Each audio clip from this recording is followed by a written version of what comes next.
Agriculture. Let's learn about agriculture and the types of farming.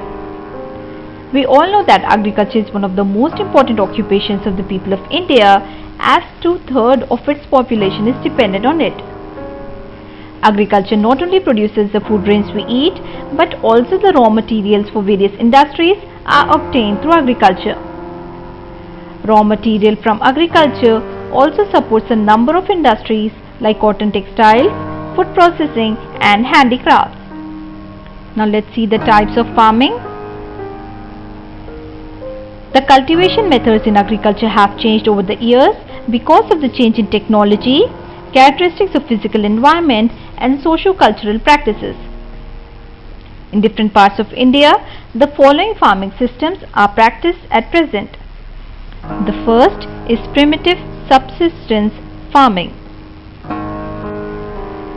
This type of farming involves cultivating food crops in small fields essentially to sustain the farmer's family. Depends entirely on local soil and environment conditions and monsoons. Involves hard manual labor. It is slash and burn agriculture.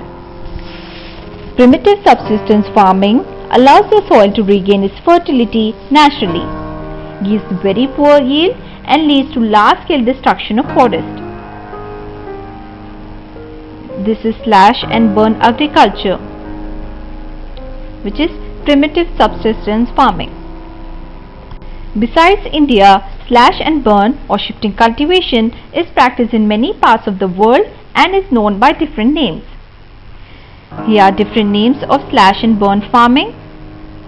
For example, it is known as Jhuming in Assam, Meghalaya, Mizoram and Nagaland, and Kumari in Western Ghats. Here you can see the names and the regions. Although there are different names for slash and burn farming in different regions of India, the name Jhum cultivation or Jhuming is commonly used in this context. The following table shows various names for slash and burn farming in different countries. This table shows the different names for slash and burn farming around the world. Next is intensive subsistence farming. Another system of cultivation practice in India is called intensive subsistence farming. This system is practiced in densely populated areas of Punjab, Haryana, Western Uttar Pradesh, West Bengal, Tamil Nadu, Kerala and the coastal regions of Andhra Pradesh. The main purpose of this farming is to get maximum yield from the available land. Extensive irrigation methods and large quantities of chemical fertilizers are used in this system of farming. The drawbacks of intensive subsistence farming are repeated division of land among successive generations of farmers decreases individual land holding, further encouraging farmers to use all available means to increase yield. The third type of farming is commercial farming. Commercial farming is done with the sole purpose of selling the farm produce.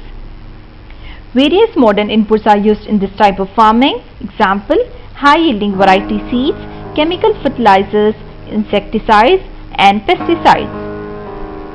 Punjab, Haryana, Western Uttar Pradesh and some parts of Maharashtra are the areas where commercial farming is done on. What is plantation?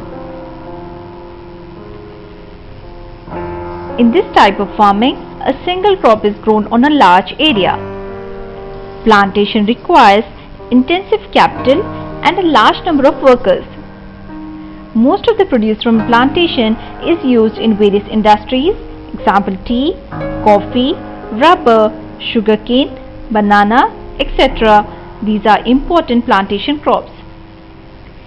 Tea is mainly produced in the tea gardens of Assam and North Bengal, whereas coffee is produced in Tamil Nadu and banana is produced in Bihar and Maharashtra. Plantation requires a well-developed network of transport and communication, processing industries and a good market. The plantation of banana in Bihar, and here is tea plantation in Assam. The cultivation of a crop can be classified as commercial or subsistence farming depending on the area where it is grown. Let's see the cropping pattern. Agriculture in India also follows three distinct cropping seasons: Rabi, Cariff and Zaid. Let's begin with the Rabi cropping season. Rabi crops are known as winter crops. They are sown from October to December and harvested from April to June. Wheat, barley, pea, gram and mustard are the important Rabi crops. A movement launched in India in the mid-1960s promoted the use of high-yield seeds and an increase in the use of fertilizers and irrigation. This movement is called the Green Revolution of India. We have studied about Green Revolution in previous chapters. Its success in Punjab, Haryana, Western Uttar Pradesh and parts of Rajasthan has been an important factor in the growth of these crops. Next is Cariff cropping season. Cariff crops are also known as summer crops. They are sown at the beginning of monsoon and harvested in September to October. Paddy, maize, jawar, bajra, tur, moong, urad, cotton, jute, groundnut and soya bean are important Cariff crops. Assam, West Bengal, coastal regions of Orissa, Andhra Pradesh, Tamil Nadu, Kerala, Maharashtra, Uttar Pradesh and Bihar are important rice growing states. In Assam, West Bengal and Orissa, 3 crops of paddy are grown in a year. These are called Os, Aman and Boro. Next is Zaid season. The Zaid season falls in between the Rabi and the Kharif seasons. Some of the crops grown in this season are watermelon, muskmelon, cucumber, vegetables and fodder crops. Sugarcane is planted in this season but takes almost a year to grow. Let's learn about the major crops in India. The factors that are responsible for the growth of a plant are climate, cultivation practices and efficiency of the soil. The major crops grown in India are as follows. Grains. First is rice. We all know that India is the second largest producer of rice after China. The conditions suitable for growing rice and the areas where rice is grown. Here we can see in the table an image which shows rice cultivation. For better clarity, you can see this. Next comes wheat. Wheat is a main food crop in north and northwestern parts of India. The conditions suitable for growing wheat and also the places where wheat is grown. This way wheat cultivation is done. Next comes millets. Jawar, bajra and ragi are the important millets grown in India. Millets are known as coarse grains but they have very high nutritional value. Jawar, bajra, ragi, the places where they are grown and the conditions suitable for their growth. Here we can see jawar cultivation is done in this way. Next comes maize. Maize is used both as food and fodder. The conditions suitable and the places it is grown. Maize cultivation. Lastly, we can see pulses. India is the largest producer of pulses in the world. It is also the largest consumer of pulses. Pulses are usually produced in rotation with other crops. Uttar Pradesh, Madhya Pradesh, Rajasthan, Karnataka are the major pulse producing states. Moong dal cultivation done in India. This map shows the distribution of rice, wheat, jawar, bajra in India. Distribution of crops. Here we can see major crop areas. Rice, R stands for rice, W for wheat, J for jawar and B for bajra. Then let's see the food crops other than grains. Sugarcane, the conditions suitable for the growth and the places where it is grown. This is the cultivation of sugar cane. Oilseeds. India was the second largest producer of groundnut in the world after China. In rapeseed production, India was third largest producer in the world after Canada and China in 2008. Different oilseeds are grown, covering approximately 12% of the total crop area of the country. Groundnut, mustard, coconut, sesame, soya bean, castor, cotton seeds, linseed and sunflower are the main oilseeds grown in India. Groundnut, it accounts for about half the major oilseeds produced in the country. Places where it is grown and the type of crop it is. How groundnut is cultivated, here we can see. Next comes tea. Tea plants grow well in tropical and subtropical climates in deep and fertile, well-drained soil. The soil should be rich in humus and organic matter. Tea is a labor-intensive industry. The places where it is grown. It is interesting to know that India is the leading producer of tea in the world. This is where the tea cultivation is done. Next comes coffee. Coffee is also grown in plantations. Initially, the Arabica variety was brought from Yemen and produced in India. The cultivation of coffee was initially introduced on the Baba Budan Hills. Cultivation of coffee. Horticulture crops. India is a producer of tropical as well as temperate fruits. Here we can see the fruits and the states they are grown. Himachal Pradesh are in great demand the world over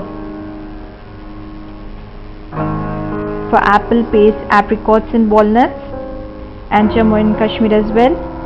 India produces about 13% of the world's vegetables. It is an important producer of pea, cauliflower, onion, cabbage, tomato, brinjal and potato. This way pea cultivation is done. This way cauliflower cultivation is done.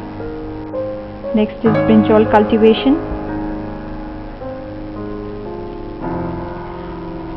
Non-food crops. Example. The first example is rubber. The climate suitable for the growth of rubber and the places where it is grown. We can see here India ranked 4th largest rubber producer in the world as per 2010 to 2011 statistics.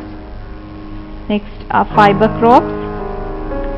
Cotton, jute, hemp and natural silk are the 4 major fiber crops grown in India. Cotton, jute, hemp are grown as fiber crops. Silk is obtained from cocoons of silkworms fed on mulberry leaves, and the rearing of silkworms for the production of silk fiber is known as sericulture, which we learned in a previous classes about sericulture. Next comes cotton. It grows in dry patches of black cotton soil of the Deccan Plateau.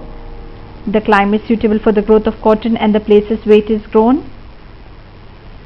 Time it takes for its growth. Cotton cultivation. Next comes jute cultivation. Jute needs well-drained fertile soils or the flat plains. It is also known as golden fiber. It is used in making gunny bags, mats, ropes, carpets and other articrafts. The places where it is grown. This is jute cultivation. Let's see. Technological and institutional reforms. The main problems faced by farmers in India are fragmentation of land holdings by successive inheritance, primitive methods of farming, dependence on monsoon and natural fertility of soil, exploitation of local money lenders and middlemen, lack of insurance against natural calamities. The technological and institutional changes which are initiated in India to improve the condition of farmers, they include the land reforms initiated in the first 5-year plan and its aims. Here we can see.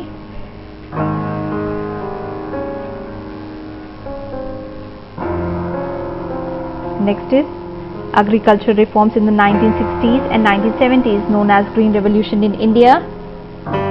Next comes the White Revolution. Dr. Verghese Kurian is credited with architecting Operation Flood, the largest dairy development program in the world, and the government launched a comprehensive land development program in the 1980s and 1990s. According to this program, insurance cover to farmers against damage to crops will be given, setting up rural banks and cooperative societies to provide them loans on easy rates of interest. The government also started broadcasting radio and television programs to educate farmers about new techniques of agriculture and give them prior warning about weather conditions. To stop the exploitation of farmers by middlemen, the government announced the procurement, remunerative and minimum support prices of all the major crops in India. Some of the modern technological cultivation. The government also launched personal benefit schemes for farmers like the Kisan Credit Card and the Personal Accident Insurance Scheme. Under the Land Ceiling Act by government, no individual or family could own more than a certain quantum of land.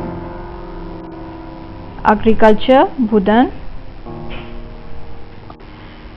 Gramdan and land reforms. Land reform was the main focus of the first 5-year plan. Vinoba Bhave started the Budhan Andolan to encourage big landlords to donate a part of the land to the landless farmers. Many people came out in support of Vinoba Bhave and donated land. Small plot size hampers proper farm management. To improve the condition, the government brought certain measures of land reform. In some states, land was redistributed so that all of the land owned by a farmer could come on a single plot. The reform was successful in some states like Punjab and UP, but could not be implemented throughout the country because of poor response by farmers. This Budhan Gramdan movement, initiated by Vinoba Bhave, is also known as Bloodless Revolution. Let's see the current scenario. The growth in agriculture sector is growing down. Reduction in important duties on agriculture products means that farmers are facing tough competition from international markets.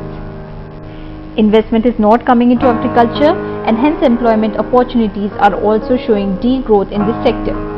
The share of agriculture in GDP has been declining from 1951 onwards, yet it continues to be the largest employer. About 63% of the total workforce was employed in agriculture in 2001. A decline in agriculture can be an alarming situation because it has wider implications for the whole economy. Government is making continuous efforts to modernize agriculture. Indian Council of Agriculture Research, agriculture universities, veterinary services, animal breeding centers, horticulture development, R&D in the field of meteorology, etc. are given top priority with an aim to improve Indian agriculture. Government is also taking measures to improve rural infrastructure. Regardless of the above, farmers still face certain challenges in agriculture. One of the important steps in the Green Revolution in India was to make fertilizers available to farmers at subsidized or reduced rates. The subsidy on fertilizers has now been reduced and has increased the cost of production for the farmers. This table shows the growth of GDP and major sections in percentage. 10 5-year plan, the sector is agriculture, industry, services and GDP.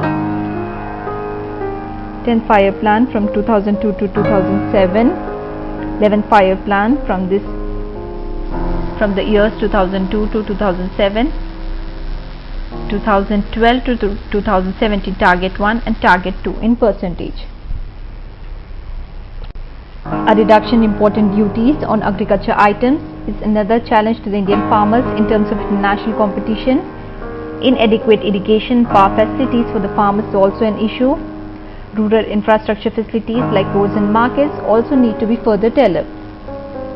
Food security.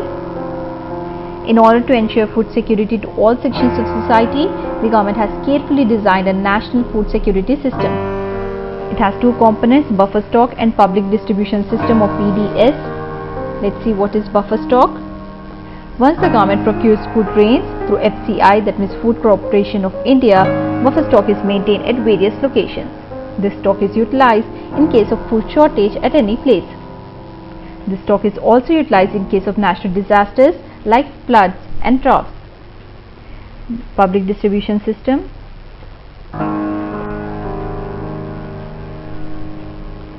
PDS is a program which provides food grains and other essential commodities at subsidized prices to poor people in rural and urban areas.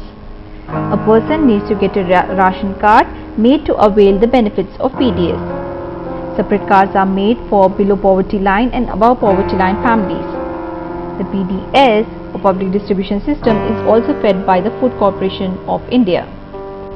The government should take the following steps to provide better agriculture options in the country. The first step, the government should encourage the use of latest techniques to make a district self-sufficient.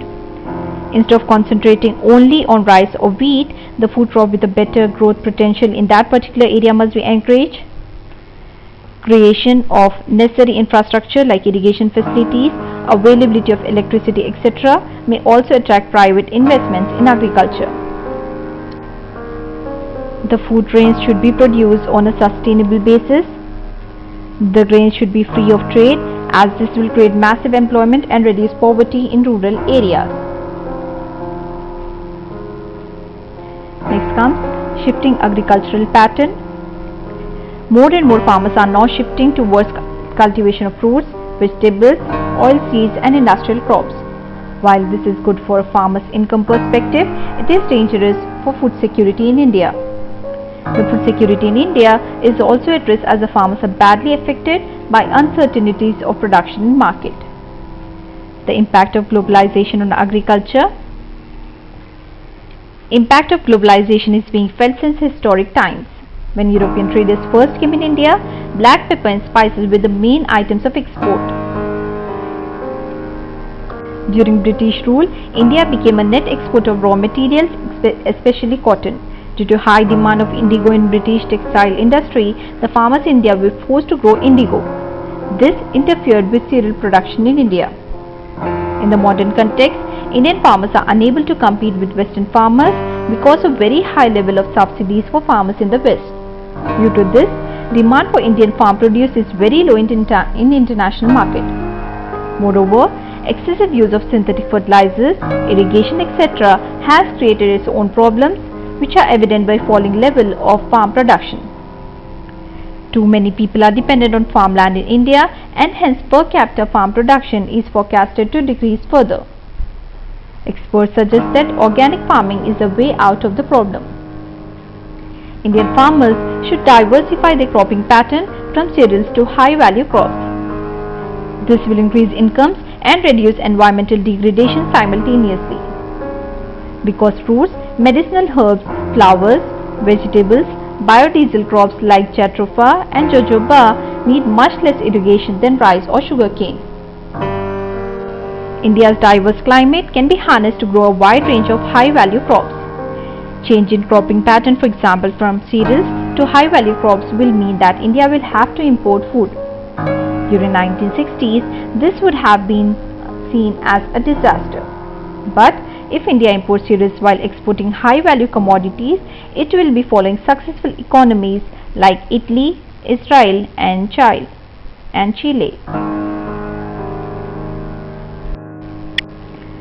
Let us view the chapter Agriculture quickly. Agriculture is one of the most important occupations of the people of India, as 2/3 of its population is dependent on it. The types of farming: primitive subsistence farming, slash and burn agriculture it involves, intensive subsistence farming and commercial farming. This is done the sole purpose of selling the farm produce. Plantation, this is banana plantation in Bihar, tea plantation in Assam. Plantation requires intensive capital and large number of workers, as a single crop is grown on a large area. Cropping pattern, cropping seasons, Rabi, Cariff and Zaid. I hope the topic agriculture is clear. Agriculture, these are horticulture crops: pea cultivation, cauliflower cultivation, brinjal cultivation. Non-food crops, example is rubber. Fiber crops, cotton and jute. Cotton grows in dry patches of black cotton soil of the Deccan Plateau, whereas jute needs well-drained fertile soils of the flat plains. It is also known as golden fiber. Technological and institutional reforms. Modern technological equipments used by farmers. This is an example: Pudhan, Gramdan and land reform. food security, buffer stock and public distribution system. I hope the topic agriculture is clear. Agriculture, the major crops grown in India: rice, wheat, millets, maize, pulses. How they are cultivated, here we can see the images. The food crops: sugarcane, tea, oilseeds and coffee, and the places they are grown. I hope the topic agriculture is clear.